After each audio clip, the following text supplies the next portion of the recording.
여러분은 사울입니까? 사환입니까? 여러분, 좋은 아침입니다. 오늘은 사무엘상 9장 1절에서 14절 말씀 같이 나누도록 하겠습니다. 베냐민 지파 기스의 아들 사울은 매우 잘생겼고 키가 컸어요. 오늘 우리가 함께 읽은 이 말씀에서 사울의 외모를 아주 웅장하게 묘사한 후에 바로 한 가지 사건을 이야기하는데요. 바로 사울의 아버지 기스가 사울의 아버지 이름은 기스인데요. 바로 이 사울의 아버지가 나귀를 잃어버린 사건에 대해서 오늘 말씀을 합니다. 자, 아버지 기스의 나귀를 찾으러 사울과 사환은 이제 길을 떠납니다. 하지만 아무리 찾아도 나귀가 없는 거예요. 사울과 사환은 에브라임 산지와 살리사 땅도 가보았고 사알림 땅도 가보았습니다. 또 베냐민 사람의 땅도 돌아다녀 보았어요. 하지만 도저히 나귀들을 찾을 수가 없었어요. 결국 숲 땅에 이르자 사울은 나귀들을 찾기를 포기합니다. 그리고 사환에게 이제 이렇게 이야기합니다. 이제 우리 그만 집으로 돌아가자. 아무리 찾아도 나귀들은 찾을 수가 없다. 만약 이때 사환도 함께 포기했더라면 이야기는 여기서 끝났을 것입니다. 하지만 사울은 포기했을지라도 그 사환은 포기하지 않았습니다. 그리고 사환은 이렇게 이야기합니다. 이 성읍에 하나님의 사람이 살고 있대요. 우리 그 하나님 사람을 한번 만나러 가봅시다.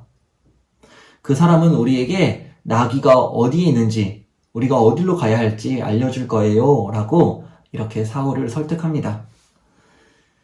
하지만 사울은 이 사환이 말한 하나님의 사람을 만나기를 또다시 포기하는데요. 지금 이 사울과 사환에게는 먹을 것이 없었기 때문이에요. 하지만 사환은 여기서도 포기하지 않습니다. 사울에게 이렇게 이야기해요. 여기 보세요.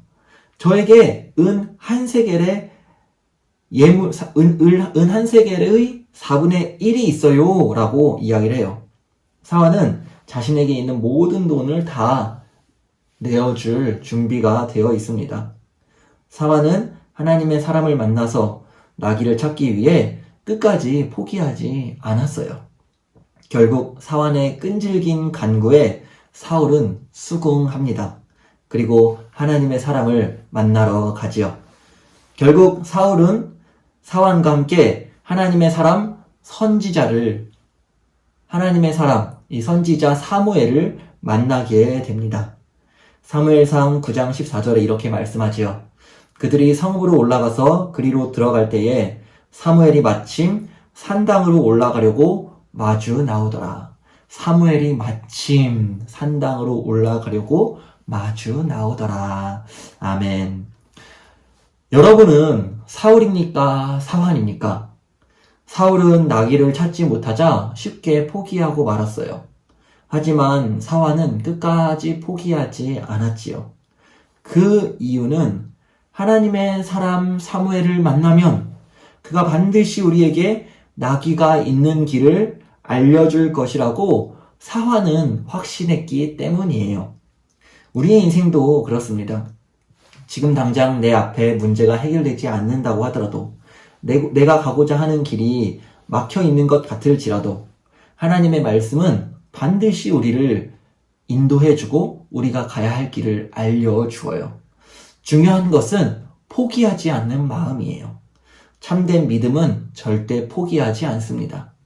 사울이 과연 알았을까요?